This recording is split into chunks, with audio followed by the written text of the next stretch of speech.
जय माता दी दोस्तों, राधे राधे, जय श्री कृष्णा। कैसे हैं आप सब दोस्तों। आगे गरुड़ जी ने कहा, हे केशव, जिस जिस पाप से जो जो चिन्ह प्राप्त होते हैं और जिन जिन योनियों में जीव जाते हैं वह मुझे बताइए। श्री भगवान ने कहा, नरक से आए हुए पापी जिन पापों के द्वारा जिस योनि में जाते हैं और जिस पाप से जो चिन्ह होता है वह मुझसे सुनो। ब्रह्म हत्यारा 6 रोगी होता है। गाय की हत्या करने वाला मूर्ख और कुबड़ा होता है। कन्या की हत्या करने वाला कोढ़ी होता है और ये तीनों पापी चांडाल योनि को प्राप्त होते हैं। स्त्री हत्या करने वाला तथा गर्भपात कराने वाला पुलिंद अर्थात भील होकर रोगी होता है। पर स्त्री गमन करने वाला नपुंसक और गुरु पत्नी के संग व्यभिचार करने वाला चर्म रोगी होता है। मांस का भोजन करने वालों का अंग अत्यंत लाल होता है। मद्य पीने वालों के दांत काले होते हैं। लालचवश अभक्ष्य भक्षण करने वाले ब्राह्मण को महोदर रोग होता है। जो दूसरे को दिए बिना मिष्ठान खाता है उसे गले में गंडमाला रोग होता है। श्राद्ध में अपवित्र अन्न देने वाला श्वेत कुष्ठी होता है। गर्भ से गुरु का अपमान करने वाला मनुष्य मिर्गी रोगी होता है। वेद शास्त्र की निंदा करने वाला निश्चित ही पांडु रोगी होता है। झूठी गवाही देने वाला गूंगा, पंक्ति भेद करने वाला काना, विवाह में विघ्न करने वाला व्यक्ति ओष्ठ रहित और पुस्तक चुराने वाला जन्मांध अर्थात जन्म से ही अंधा होता है। गाय और ब्राह्मणों को पैर से मारने वाला लूला लंगड़ा होता है। झूठ बोलने वाला हकला कर बोलता है तथा झूठी बात सुनने वाला बहरा होता है। विष देने वाला मूर्ख और उन्मत्त अर्थात पागल तथा आग लगाने वाला खलवाट अर्थात गंजा होता है। मांस खाने वाला रोगी होता है। रत्नों का अपहरण करने वाला हीन जाति में जन्म लेता है। सोना चुराने वाला नख रोगी और अन्य धातुओं को चुराने वाला निर्धन होता है। अन्न चुराने वाला चूहा और धान चुराने वाला टिड्डी होता है। जल की चोरी करने वाला चातक और विष का व्यवहार करने वाला वृश्चिक अर्थात बिच्छू होता है। शाक पात चुराने वाला मयूर होता है। शुभ गंध वाली वस्तुओं को चुराने वाला छुछुंदरी होता है। मधु चुराने वाला डांस, मांस चुराने वाला गिद्ध और नमक चुराने वाला चींटी होता है। तांबुल, फल तथा पुष्प आदि की चोरी करने वाला वन में बंदर होता है। जूता, घास तथा कपास को चुराने वाला भेड़ योनि में उत्पन्न होता है। जो रौद्र कर्मी अर्थात क्रूर कर्मों से आजीविका चलाने वाला है, मार्ग में यात्रियों को लूटता है और जो आखेट का व्यसन करने वाला है वह कसाई के घर का बकरा होता है। विष पीकर मरने वाला पर्वत पर काला नाग होता है।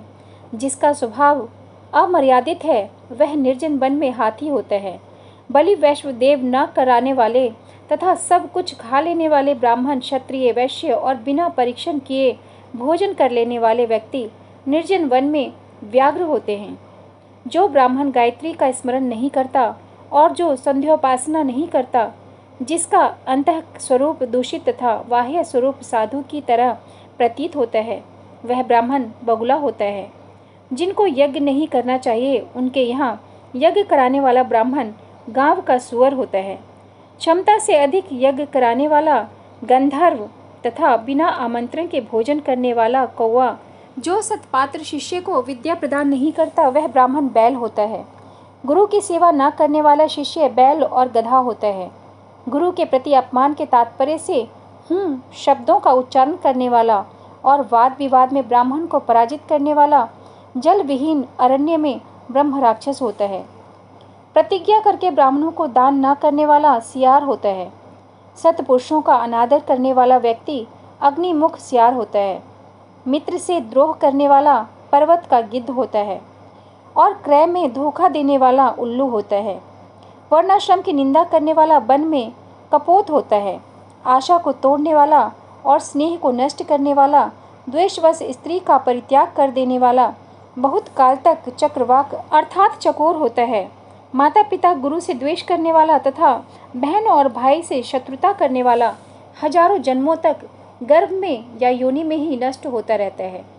सास ससुर को अपशब्द कहने वाली स्त्री तथा नित्य कलह करने वाली स्त्री जलौका अर्थात जल की जोंक होती है और पति की भर्त्सना करने वाली स्त्री जूं होती है। अपने पति का परित्याग करके पर पुरुष का सेवन करने वाली स्त्री बलगुनी अर्थात चमगीदड़ी, छिपकली अथवा 2 मुंह वाली सर्पनी होती है। सगोत्र स्त्री के साथ संबंध बनाकर अपने गोत्र को विनष्ट करने वाला तरक्ष लकड़बग्घा और शल्क अर्थात शाही होकर रीछ योनि में जन्म लेता है।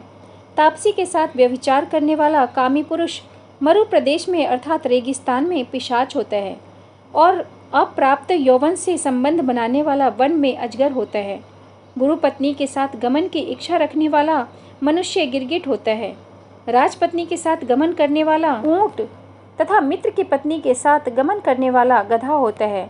गुदा गमन करने वाला विष्ठा भोगी सुअर तथा शुद्रागामी बैल होता है। जो महाकामी होता है वह काम लंपट घोड़ा होता है। किसी के मरना शौच में एकादशः तक भोजन करने वाला कुत्ता होता है। देव द्रव्य भोक्ता देवलक ब्राह्मण मुर्गे की योनि प्राप्त करता है। जो ब्राह्मणाधम द्रव्यार्जन के लिए देवता की पूजा करता है वह देवलक कहलाता है। वह देव कार्य तथा पितृ कार्य के लिए निंदनीय है। महापातक से प्राप्त अत्यंत घोर एवं दारुण नरकों का भोग प्राप्त करके महापातकी व्यक्ति कर्म का क्षय होने पर पुनः इस मृत्युलोक में जन्म लेते हैं।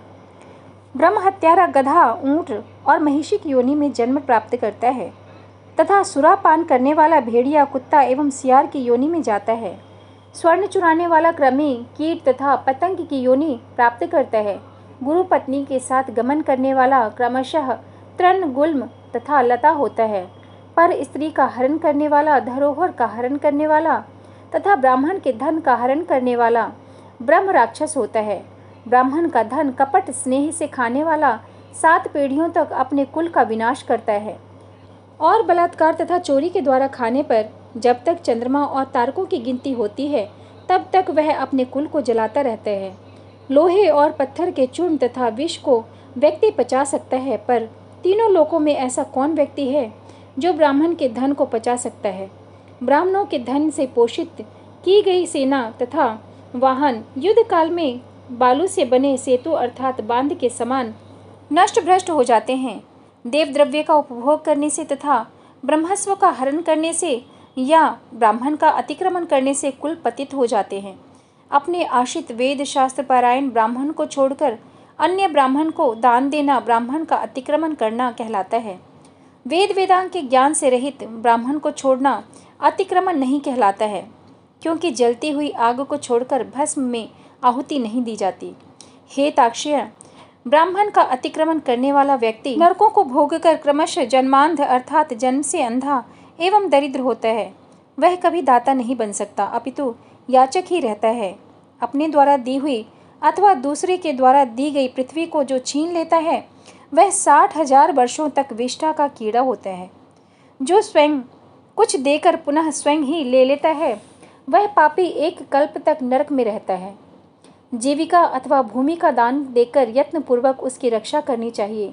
जो रक्षा नहीं करता प्रत्युत उसे हर लेता है वह पंगु अर्थात लंगड़ा कुत्ता होता है। ब्राह्मण को आजीविका देने वाला व्यक्ति 1 लाख गौ दान करने का फल प्राप्त करता है और ब्राह्मण की वृत्ति का हरण करने वाला बंदर कुत्ता तथा लंगूर होता है। हे खगेश्वर, प्राणियों को अपने कर्म के अनुसार लोक में पूर्वोक्त योनियां तथा शरीर पर चिन्ह देखने को मिलते हैं। इस प्रकार दुष्कर्म करने वाला जीव नारकीय यातनाओं को भोगकर अवशिष्ट पापों को भोगने के लिए इन पूर्वोक्त योनियों में जाते हैं। इसके बाद हजारों जन्मों तक पशु पक्षी का शरीर प्राप्त करके वे बोझा ढोने आदि कार्यों से दुख प्राप्त करते रहते हैं। फिर पक्षी बनकर वर्षा शीत तथा घाम से दुखी होते रहते हैं। इसके बाद जब पुण्य और पाप बराबर हो जाते हैं तब मनुष्य की योनि मिलती है। वह गर्भ में उत्पन्न होकर क्रमशः गर्भ से लेकर मृत्यु तक के दुख प्राप्त करके पुनः मर जाता है। इस प्रकार सभी प्राणियों का जन्म और विनाश होता रहता है। यह जन्म मरण का चक्र चारों प्रकार की सृष्टि में चलता रहता है। मेरी माया से प्राणी रहट की भांति ऊपर नीचे योनियों में भ्रमण करते रहते हैं। कर्म पाश से बंधे रहकर कभी वे नरक में और कभी भूमि पर जन्म लेते हैं। दान न देने से प्राणी दरिद्र होता है। दरिद्र हो जाने पर फिर पाप करता है। पाप के प्रभाव से नरक में जाता है और नरक से लौटकर पुनः दरिद्र और पुनः पापी होता है। प्राणियों के द्वारा किए गए शुभ और अशुभ कर्मों का फल भोग उसे अवश्य ही भोगना पड़ता है, क्योंकि सैकड़ों कल्पों के बीत जाने पर भी बिना भोग के कर्मफल का नाश नहीं होता। दोस्तों, आज के लिए इतना ही। आगे इसी पुराण पर चर्चा जारी रहेगी अगले एपिसोड में। तब तक के लिए जय माता दी, राधे राधे, जय श्री कृष्ण।